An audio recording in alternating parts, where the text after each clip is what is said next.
quick intro, quick agenda, and then we're going to hop into the platform and just kind of do a walkthrough and address any questions as they come in. Please ask when you think of it. Happy to have this be more of a conversation, not just me talking for the next 30 or so minutes. Now, there's a lot to cover. First, those who don't know me, who am I? I'm the lead solutions architect here at Metadata.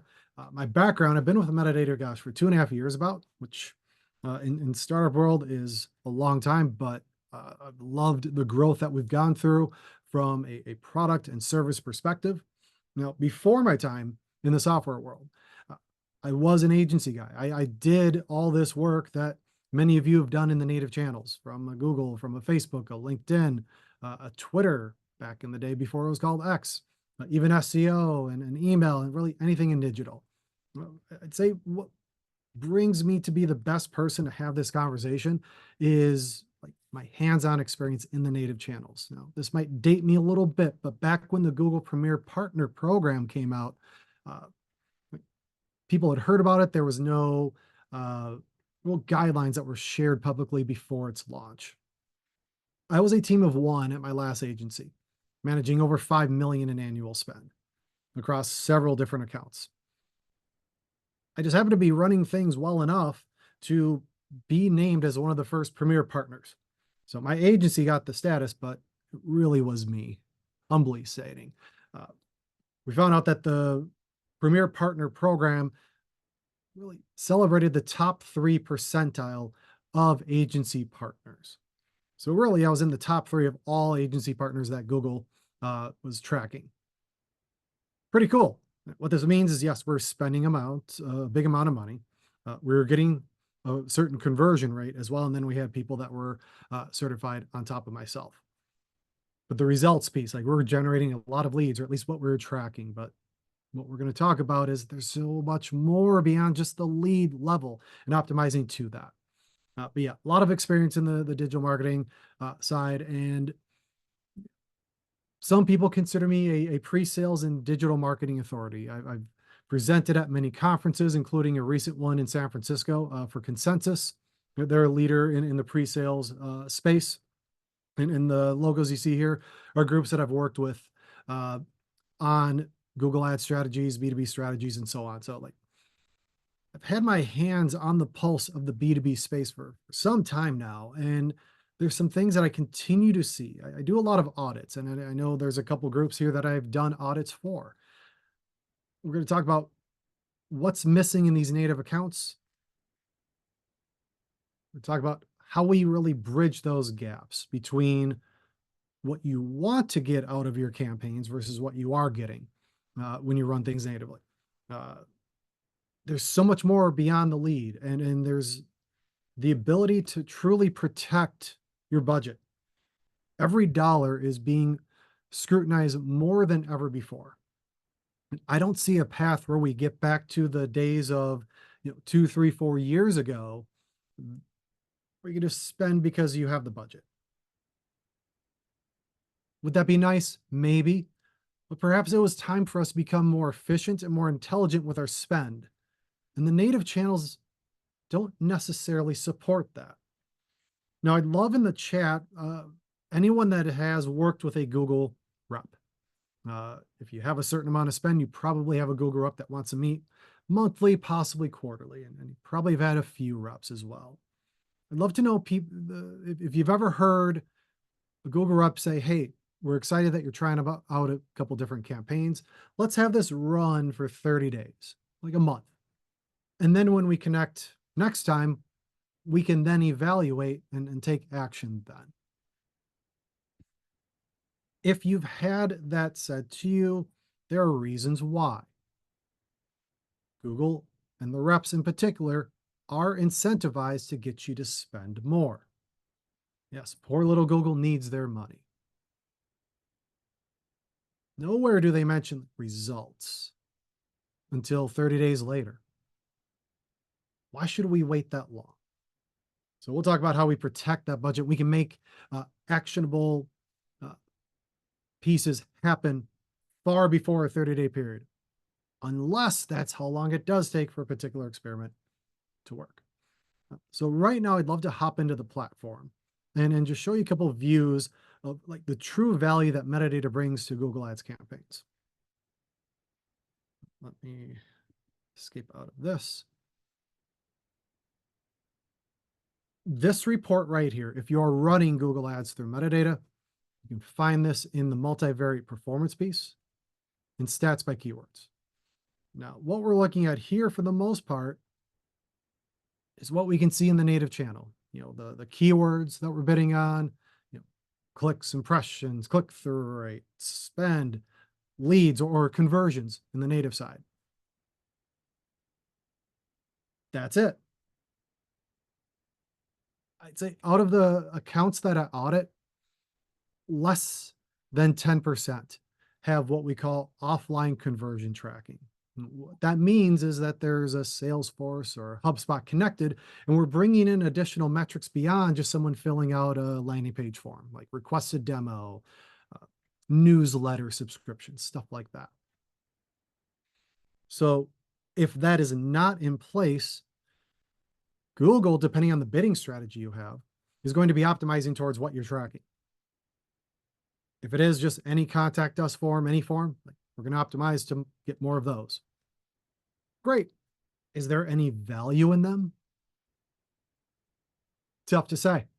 We don't have the data synced in Google to understand if there's more to that lead than just someone filling out that landing page offer. Now, what we get in metadata, we're going to scroll to the right and see some interesting data points like NQLs, cost pers, opportunity data, pipeline information,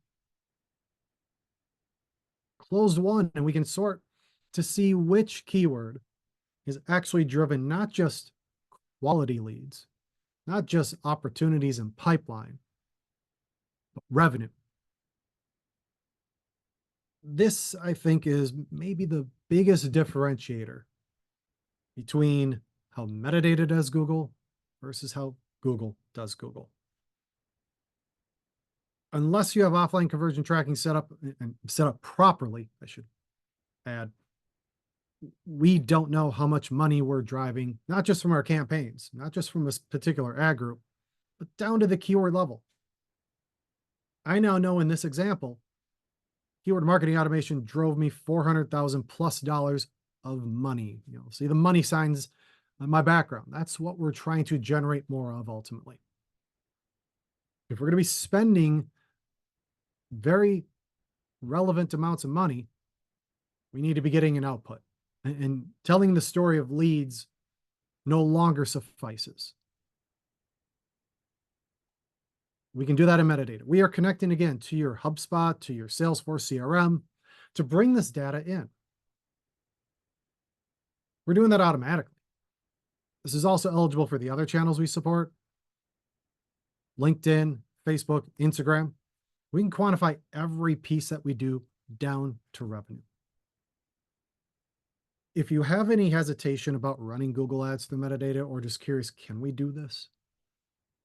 This is the number one thing we're going to be able to bring and complete the story behind everything you run through metadata. Now we can make decisions not just on what's generating the most leads, because again, I'm sorting by close won amount. And we can see that the keyword here is not the one that generated the most leads. It generated a good amount of leads. But if I sort by most, marketing automation system, almost 1,300. If we scroll to see how much money that generated, well, a decent amount, but not the top amount. So we think about how we optimize. We might be optimizing to the wrong metric, the wrong keywords, the wrong campaigns and experiments, because natively we don't have that full story. We only know leads in most cases. So I challenge you. I see there's a couple of customers here, perhaps some groups that are curious about metadata and how we do Google Ads. This is the output that you get when you run through us.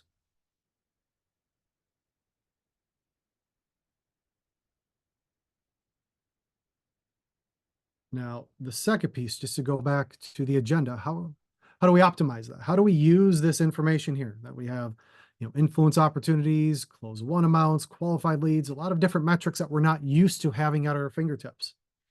And the way to measure that even is arduous at best. So we're going to pivot to a couple areas. The optimizer, some of you might be familiar with that.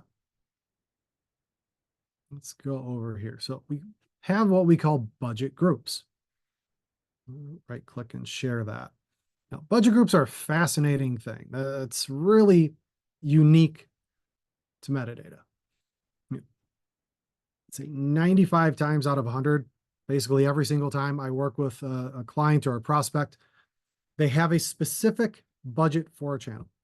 We're going to spend 30 grand on Google per month. We're going to spend 20 grand on LinkedIn. We're going to spend 5 grand on Facebook, 5 grand on Instagram.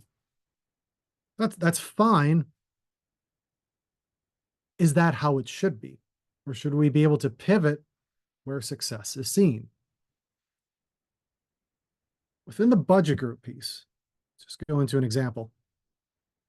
We're able to apply multiple campaigns that might have multiple channels in each campaign. Or maybe we are running Google exclusive campaigns and we're trying to figure out how much and where should that budget be allocated.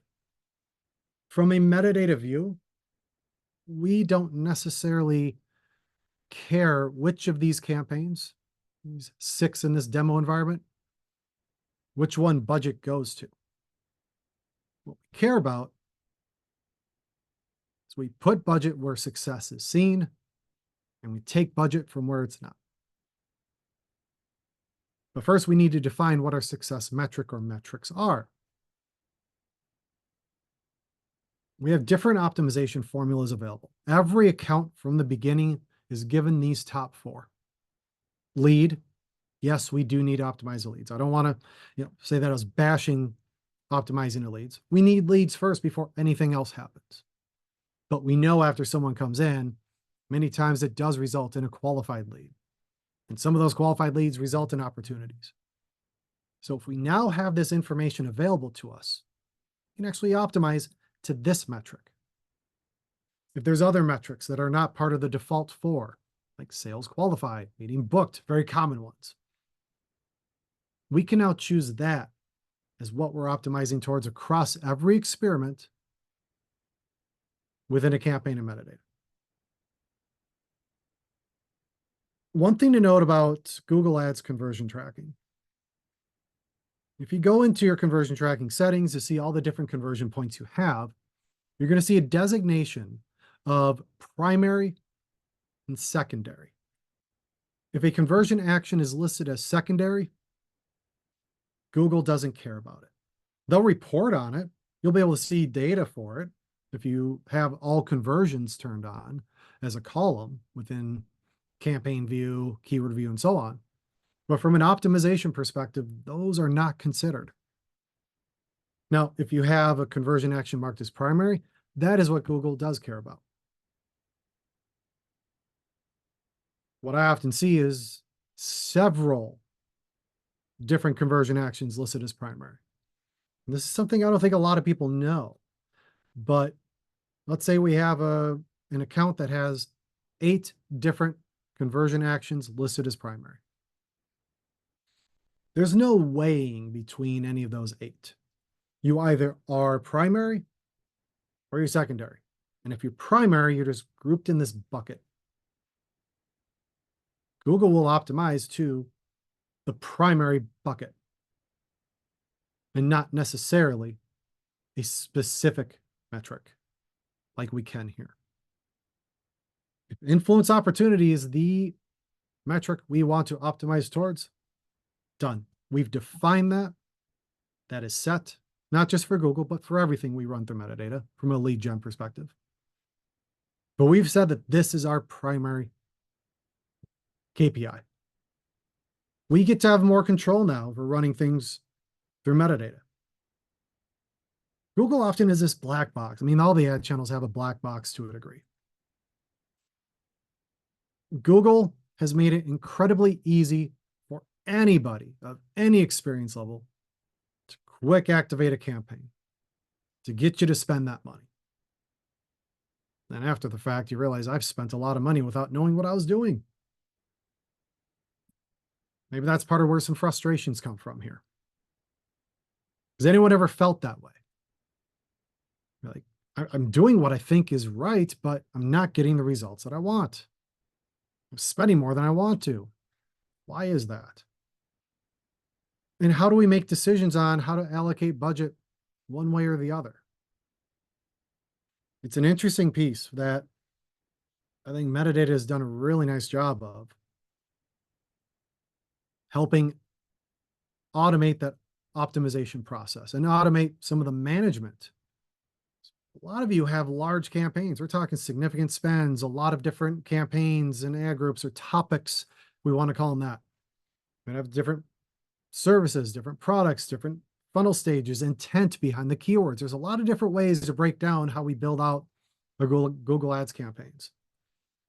But at some point we get to like a unmanageable level where we have a lot of stuff live, but what do we do with it next? I want to highlight these autopause rules here. This is a very important thing to understand what this is, the control you have over this, but then the role that once we define these rules, what AI does on our behalf. This goes back to the scenario of a Google rep saying, let's let things run for 30 days and then react.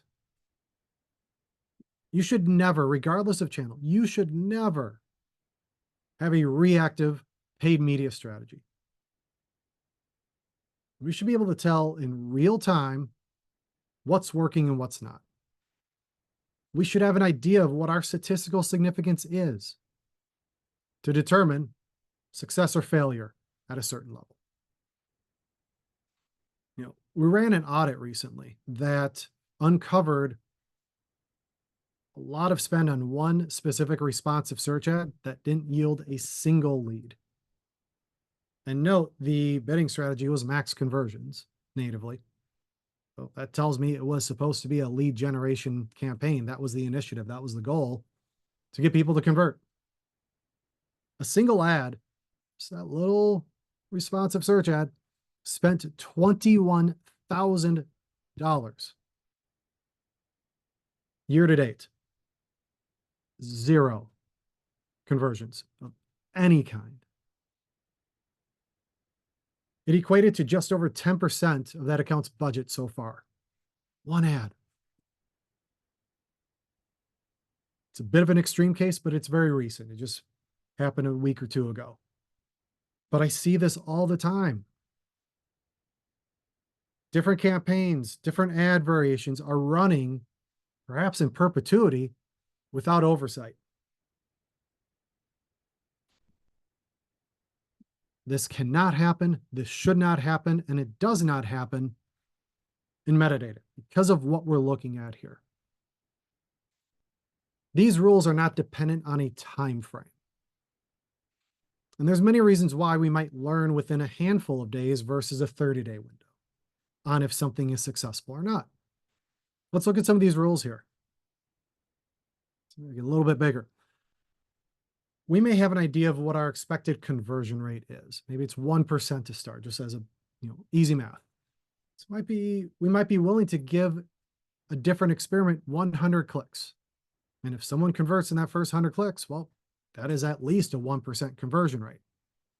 So we might want to have the rule where in any experiment launched from metadata, specific to Google now, once 100 clicks occurs, if a lead didn't happen at that point, our system will automatically pause that experiment. We gave it a chance to succeed. We gave it 100 clicks. And depending on search volume and activity and how we're bidding, scheduling, many different factors will determine how quickly those 100 clicks occur. Could that happen in a few days? Absolutely. If we have keywords with a lower search volume, it might take 2, 3, 4 weeks, a month, the 30-day window. But that's not the barometer on which we make judgment. Time. It's activity. It's that feedback we get from the person who's searching on Google, looking at our ads and perhaps clicking on them or not. Now, if this rule was applied to that ad that I mentioned that spent $21,000, we would have saved about $20,000. $20,000 is sometimes a monthly budget for people across all channels or even just in Google. That could have been saved by using this. If you're running stuff natively, I challenge this group to take a look and filter out, go into the ads table for all campaigns and do a filter for any ads with conversions less than 1. Now, you might have some fractional conversions there, depending on the attribution modeling you have within the native side. This will show all your ads that have not converted at least 1 full conversion. Let's see how much budget is there on each different ad variation. You might uncover an opportunity. Let's be positive here. Let's uncover an opportunity for us to take action now instead of waiting until someone else uncovers it. Someone like myself, where I'm like, well, you let that run for far too long. Although, if that's the case, it just is a better reason for you to engage with metadata and let your campaigns be run through our platform. That overspending will not happen. Again, we do need budget to test. We do need to try different things out, different keywords, different ads. But we shouldn't overspend once we know something failed. And if it is successful, let's allocate that budget to where success is had. And we can do that if we save the budget that is being not wasted, but we prevent that waste.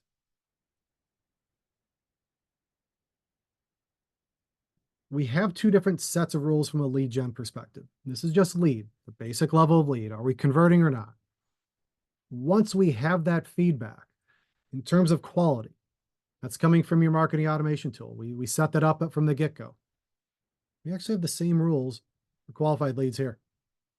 So once we know that, say, out of 10 leads that were generated, 7 of them were very good, we can attribute that to every single keyword, every single ad, experiment.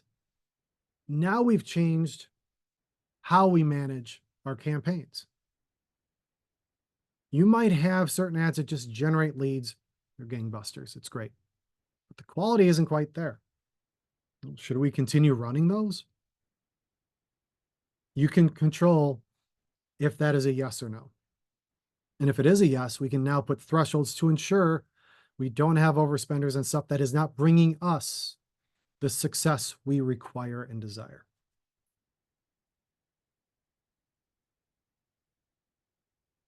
So note, you get incredibly detailed reporting down to the keyword level that shows results all the way down to close won revenue.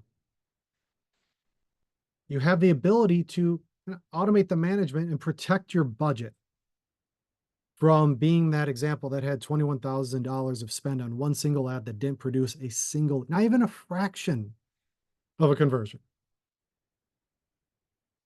And we have the ability to optimize to a metric of our choosing, far beyond just that lead level. Qualified lead, opportunity, custom metrics are all possible within metadata. Now, while that covers the agenda, there's a couple other things. We've got some time here. I'd love to see some questions about if you're a user of metadata. Tell me how you've used this. If you haven't, that's okay. I'm happy to help you with that. And if you are not a metadata user, what have you seen so far that says, wow, this isn't just like a good to know, but this is now a serious consideration to say, you know what? We might need a little help with our campaigns. Google, LinkedIn, Facebook, whatever it might be. These rules can be applied to all channels active through us. And while some of those questions come in, there's a couple other tips. There's more conversations to be coming with me and Google. So expect some webinars to be scheduled here in the coming months about digging into particular pieces of Google. Some of it pertains to metadata, some of it is just general best practice. And I'm going to share a couple things here that I see often as blockers on having a campaign be successful or not. One primary culprit I'll see. We might have great keyword bidding strategy, great right keywords, good volume, great ad content, right calls to action. What I often see is terrible landing pages. Terrible. So I pulled up a couple just before this. I did a search for lead gen software. You can tell I clicked on the LinkedIn one. So I clicked on the money one. I clicked on all four, but two stood out. To me, if someone's searching for lead gen software, it's middle-ish funnel, I'd say. Let's look at the experience that Monday.com has. Okay. This is what I see here. Let's go back to the creative here. Easily track leads and prospects, explore features, email integrations, leads and sale tracking. So there's really no call to action here. This ad tells me there's more information to be had. But the first thing I'm greeted with is choices. I don't see really any education here. I'm told to select something here and get started, and no credit card is needed, thank goodness. Well, I didn't know a credit card would be needed. Oh, maybe I can contact sales, or I can get started up here. There's a misalignment between what we've set the expectation for on the ad copy and the landing page here. I see this. I don't want to do anything with this. I want to learn more. It's great that Canva and Coca-Cola and others work with them. But you told me that I would explore features like automated notifications, email integrations, leads and sales tracking. How am I exploring that? I wouldn't be surprised if Monday's conversion rate on this page is very poor. Now, another ad. So LinkedIn, the #1 platform for B2B lead gen, best in class B2B targeting. They're good. Absolutely. So include LinkedIn ads in your mix, target by title, blah, blah, blah. Maximize B2B growth with personalized ads on the #1 platform. Okay. Let's look at this landing page. The first thing I see, where your ads B2B long, that's our new marketing piece. I've seen some TV commercials there. But you're telling me I have to create an ad? I don't know if I was ready for that. I need to learn more about why I B2B long.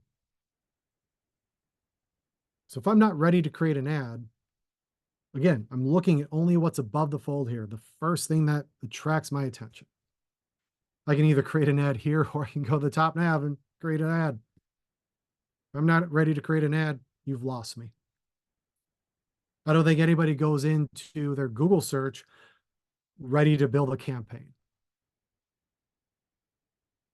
Because of those two experiences that I saw on Monday and LinkedIn, I'm very unlikely to engage with either brand. Not right now, anyway. So when I'm going through an audit and I see this as the experience, it usually becomes very clear why we're not seeing the success we desire. Now, with the audit that I can do with metadata, I'm going to provide guidance on landing page experience. Look at your ad content. See if there's alignment. If there's not alignment, it's going to be very clear. And I'll probably see that in the results, in the data. But there's too much of this happening in this industry. It's time to stop bad paid media management. Metadata is helping with that by providing information down to the keyword level that matters to businesses. Pipeline revenue numbers. I think back to my agency days when I was a Google Premier partner. If I had this information, along with all the success I was having, at least on the lead level, I may not be sitting here talking to you today because I'm probably crushing things for my clients on the agency side. So I can tell them a better story. And I'm probably maximizing budgets to probably have more budget than I would have had if things continued as they have. If I can quantify revenue, now I can go to that CFO and say, hey, we're making a 4-to-1 or 3-to-1, or we've driven this much revenue in dollars, but we know we're missing out on X percent of the marketplace. Here's what it would take to get in front of that.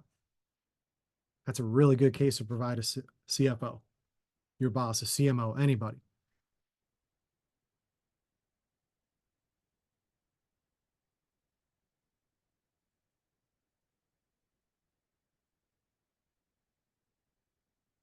So before we close this out, again, recapping, metadata provides great data down to each keyword. We can do optimization far beyond what natively you can do. And we're going to be able to protect that budget, control over spending on stuff that's not successful, be able to allocate budget to the campaigns and the experiments that are.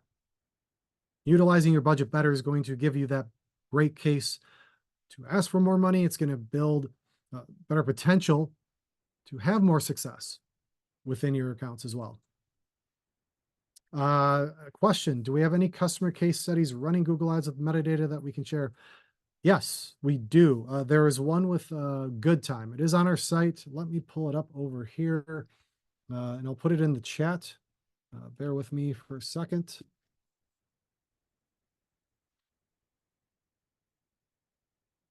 Let me put that here. Great question.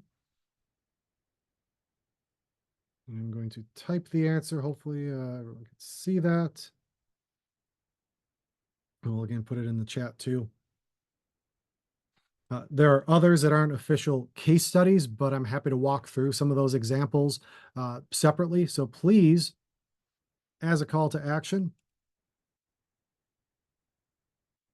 connect with us. Now, if you seemed interested in this, if you're running Google Ads and it's just not running as well as you would like, shoot me an email. I'm happy to do a walkthrough of a little more in depth on how to build campaigns. Happy to do an audit of your accounts. You can say, hey, metadata's got to run our stuff now. Great. If you want to take that and try to do some of those things natively, feel free. Connect with me on LinkedIn. QR codes are back, I think, here in 2024.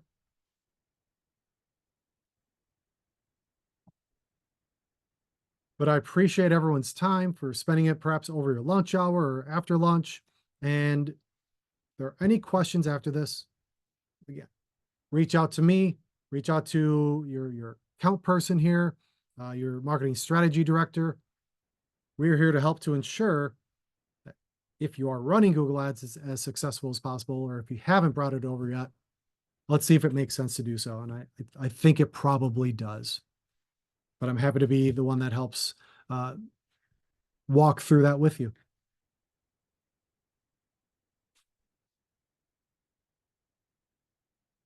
Any other questions? Any other comments? Otherwise, we're going to put an end to this. Great discussion. And hopefully we are having some good conversations here with y'all very soon. All right. Excellent. Thanks, everybody. Take care. Connect with me. Let's talk.